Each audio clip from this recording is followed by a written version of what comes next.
Welcome simple life with DK. பூசணிக்காய் பொரியல், நாட்டு பூசணிக்காய் ஊர்லேருந்து கொண்டு வந்தோம். அருமையாக இருக்கும். இது பொரியல் பண்ணால் துண்டு துண்டாக நறுக்கி வச்சு உப்பு கொஞ்சம் போட்டு, தக்காளி உப்பு கொஞ்சோண்டு தண்ணி வச்சு வேக வச்சுக்கலாம். வெந்தப்புறம் தண்ணியை எடுத்துகிட்டு பொரியல் பண்ணிக்கலாம். வெந்துட்டு இருக்குது. வெந்துடுச்சு. இப்போ பாரு, வடனில் எண்ணெய் போட்டு கடுகு சேர்த்துக்கிட்டு, உளுந்து கடலைப்பருப்பு சேர்த்துட்டு, பச்சை மிளகா, பெருங்காயம், அடுத்து வெங்காயத்தை சேர்த்துக்கினேன்.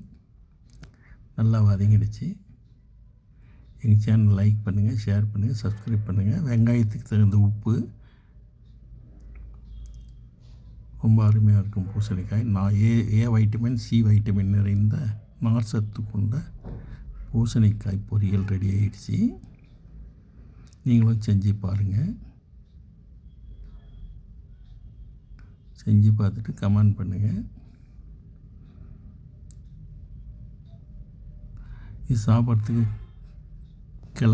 கிழங்கு சாப்பிட்ற மாதிரி இருக்கும். அழகாக பூசணிக்காய் பொரியல்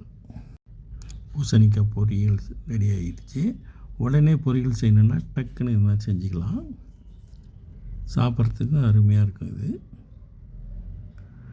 இது நன்றி, வணக்கம், பை.